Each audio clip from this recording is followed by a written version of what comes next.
এই মুহূর্তে সেই সম্ভাবনা দেখছি না, যদিও আমি সম্ভাবনা উড়িয়ে দিচ্ছি না।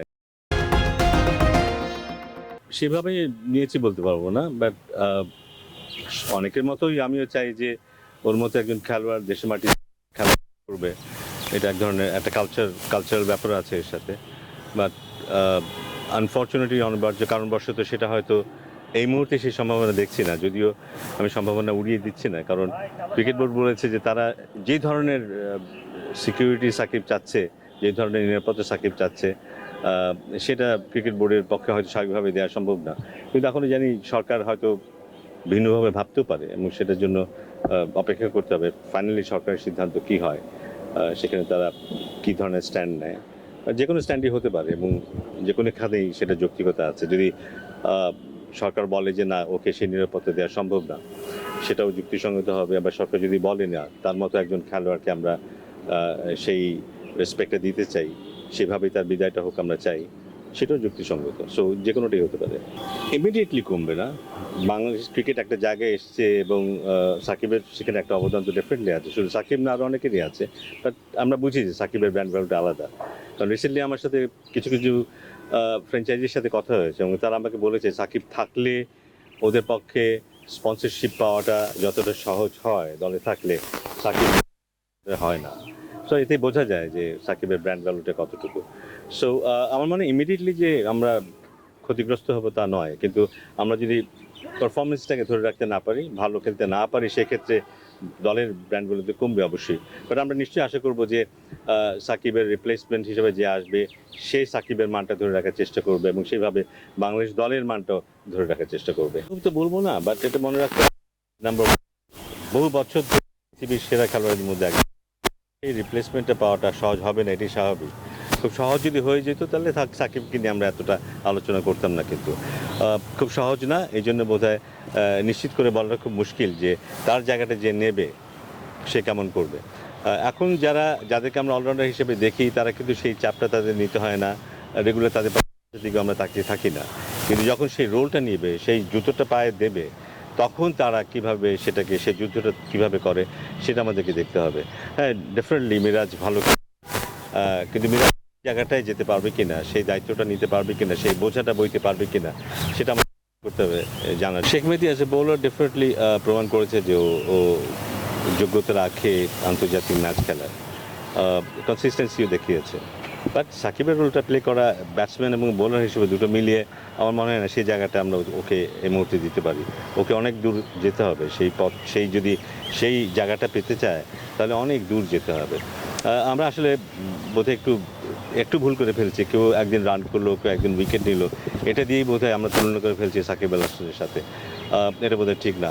কারণ এত বছর ধরে এত রান করা, এত উইকেট নেওয়া এবং দলের কি ফিগার হিসাবে এক জিনিস, বিচ্ছিন্নভাবে কখনো এরকম কখনো সেরকম পারফর্ম করা সেটা ভিন্ন জিনিস। কিন্তু সো ওটা আমাদের বুঝতে হবে। কিন্তু তবে ডেফিনেটলি আমরা চাইবো যে হ্যাঁ, যে কেউ হোক যদি সাকিবের মতো পারফর্ম করতে পারে বা তার কাছাকাছি পারফর্ম করতে পারে সেটা খুব ভালো হবে। কিন্তু আমার মনে হয় যে আমাদেরকে অপেক্ষা করতে হবে সেরকম একজন অলরাউন্ডারের জন্য যে সমান তালে ব্যাটিং এবং বোলিং করতে পারে। সে চাইলে শুধু ব্যাটিং দিয়েই দলে আসতে পারে, সে চাইলে শুধু বোলিং দিয়েই বলে আসতে পারে, এমন একজন খেলোয়াড়ের অপেক্ষা আমাদের করতে হবে। আমার মনে হয় বাংলাদেশ ভারতের পথ অনুসরণ করবে। ওদের হয়তো অন্য পরিকল্পনা আছে। ওখানে বোধহয় ওরা অস্ট্রেলিয়ার সাথে একটা সিরিজের অপেক্ষা আছে, সেখানে হয়তো কিছু কিছু খেলোয়াড়দেরকে হয়তো সরিয়ে রাখা হয়েছে, বিশ্রামে রাখা হয়েছে এবং আমরা জানি ওদের সেকেন্ড প্লেয়াররাও যথেষ্ট মানসম্পন্ন। আমাদের ক্ষেত্রে হয়তো সেটা প্রযোজ্য না। আমাদের দলে হয়তো আমরা অনেক নতুন খেলোয়াড়কে অ্যাড করব যারা এই টেস্ট সিরিজে নেই, যারা টি-20 স্পেশালিস্ট হিসেবে যারা স্বীকৃতি পাচ্ছে আমাদের এখানে, এমন বেশ কিছু যুক্ত হবে টেস্ট টি-20 সিরিজ যখন শুরু হবে। সো আমার মনে হয় আমরা পূর্ণ শক্তির দল নিয়ে খেলতে যাবো। না, একটা স্ট্রেস তো আছে। স্ট্রেস কিন্তু এটা নয় যে তার কাছে মামলা হয়েছে, স্ট্রেস কিন্তু এটা নয় কী হবে সে কি, ও ক্রিকেটটা যেভাবে খেলতো সেভাবে জীবন ধরে ছবি এঁকেছে এবং খুব ছবি এঁকেছে। হঠাৎ করে তার বন্ধ করে কোনো কারণে সে যদি ছবিটা আঁকতে না পারে তাহলে তার ভেতরটা কেমন করতে পারে। আমার মনে হয় সেটার সাথে বোধহয় আমরা তুলনা করতে পারি সাকিবের এখন মানসিক অবস্থা কী হতে পারে। না, অবশ্যই মানে আমরা হয়তো বাইরে থেকে এটা বুঝতে পারি না, বাট ওর খেলার ব্যাপারে নিবেদনটা না যে ওকে অনেক রান করতে হবে, প্রমাণ করতে হবে। বললাম না, একজন শিল্পী মাপের শিল্পী কারোর জন্য নিজের জন্য ছবি আঁকে। সো ছবিটা কার পছন্দ হবে কার পছন্দ হবে না এটাও তার কাছে খুব গুরুত্বপূর্ণ না, তার নিজের কাছে পছন্দ হওয়াটা খুব গুরুত্বপূর্ণ। সো অনেক সময় হয় যে ছবি আঁকলাম তো পছন্দ হলো না, হয়তো আমরা কাগজটাকে দুমড়ে মুচড়ে ডাস্টবিনে ফেলে দিলাম, আবার নতুন করে আঁকা শুরু করলাম। সাকিবের জীবনে এমন অনেক হয়েছে, কিন্তু অনেকে নিশ্চয়ই হয়তো সে খেলেছে গিয়ে হয়তো আফসোস করেছে এটা এইভাবে না হলে হতো। আবার অনেক সময় আমি এখন যখন বুঝি যে ওর মধ্যে দারুণ পারফর্ম করার একটা ক্ষুধা ওর মধ্যে আছে, সেটাই জন্য না যে সবাইকে দেখাতে হবে। আমার মানে নিজের কাছে একটা প্রমাণ করার একটা একটা একটা ব্যাপার থাকেই, কিন্তু যারা ওই মাপের পারফর্মার তাদের ক্ষেত্রে ওটা থাকে এবং ওর মধ্যেও আছে।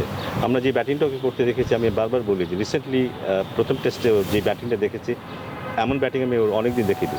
যদিও এটা বড় ইনিংস ছিল না, কিন্তু ও যেভাবে কন্ট্রোল করেছে, যে অবস্থায় আমাদের দল ছিল এবং যে দলের বিরুদ্ধে আমরা খেলছিলাম সেখানে ও যেভাবে ব্যাটিংটা করেছিল, আমার মনে হয় যে এখন অনেকদিন ব্যাটিং করতে পারে। না, তেমন আলোচনা হয়নি, বাট এটা দৃষ্টিগোচর হয়েছে অবশ্যই, এবং এগুলো দেশের ভাবমূর্তিকে দারুণভাবে ক্ষুণ্ণ করে। কিন্তু আমাদের দেশের যারা ক্রিকেট ফ্যান তারা কতটা একদিক থেকে ফ্যানাটিকও বটে, আবার আরেক দিক থেকে ক্রিকেট বোঝে এবং সত্যিকার অর্থে বাংলাদেশ ক্রিকেটকে সাপোর্ট করে, ক্রিকেটকে সাপোর্ট করে as a whole.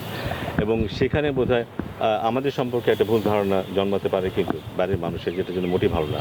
So cricket শুধু একটা খেলা না, এটা দিয়ে পুরো একটা দেশকে রিফ্লেক্ট করে। কিন্তু শুধু খেলোয়াড় যারা খেলে তারা না, যারা খেলা দেখে, যারা খেলা অনুসরণ করে, যারা লিখে, সাংবাদিক বলি বা সব ক্ষেত্রে মানুষই কিন্তু এটাকে প্রজেক্ট করে। তো ওখানে এরকম একটা ঘটনা, আমরা হয়তো বিচ্ছিন্ন ঘটনা বলে এটাকে পাশ কাটিয়ে যেতে পারি, কিন্তু আমার কাছে মনে হয় না এটা বিচ্ছিন্ন ঘটনা। সেই এসব ব্যাপার যেন ভবিষ্যতে না ঘটে, এই ব্যাপারটা দেখতে হবে, এবং দায়টা ক্রিকেট বোর্ডেরও আছে এখানে। আমি নিশ্চিত যে ক্রিকেট বোর্ডও ব্যাপার কিছু করবে। আছে, ভালো খেলার পসিবিলিটি আছে।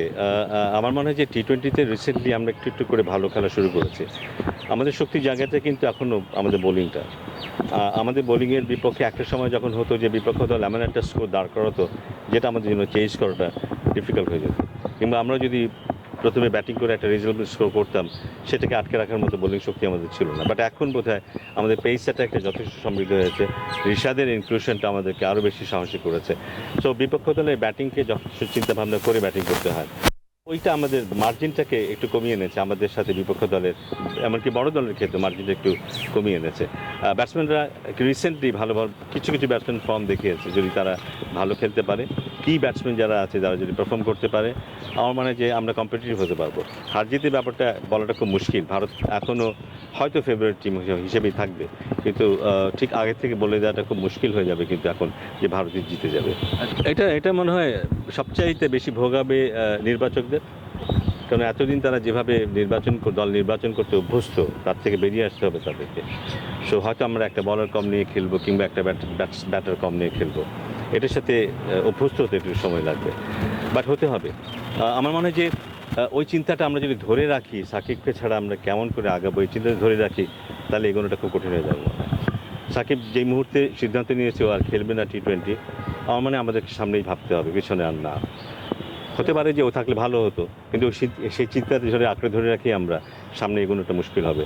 তার জায়গায় যে আসবে আমাদের উচিত হবে তাকেই সাহস জোগানো, সেই যেন সাকিবের অভাবটা পূরণ করতে পারে, বা পুরো দল মিলে যেন সাকিবের অভাবটা পূরণ করতে পারে, সেদিকে আমাদের ফোকাস করা উচিত হবে। কে মনে করেছে আমি জানি না। আমি আবারও বলি, এগুলো মানে সাকিবের রিপ্লেসমেন্টটা আমরা যদি এভাবে ধরে নিই, কেউ একদিন একটা 100 মেরেছে, কেউ একদিন একটা 5 উইকেট পেয়েছে, তার পরের দিনে ধরে নিই হ্যাঁ পেয়ে গেছি ইউরেকা, ব্যাপারটা এত সহজ না। হ্যাঁ, একজন জ্যাক ক্যালিস হওয়া, একজন সাকিব আল হাসান হওয়া, একজন আয়ান বোথম হওয়া এত সহজ ব্যাপার নয়। সো আমরা ধরে নিই যে একজন এরকম করেছে বলেই তা নয়। আমি জানি না সাকিবের জায়গায়, সাকিবের পাশেও দাঁড়াতে পারবে কি না, বাট আমার মনে হয় এই মুহূর্তে ও একটা অপশন, যাকে নিয়ে আমরা হয়তো ভাবতে পারি কিছুটা হলেও ওই রোলটা প্লে করতে পারবে।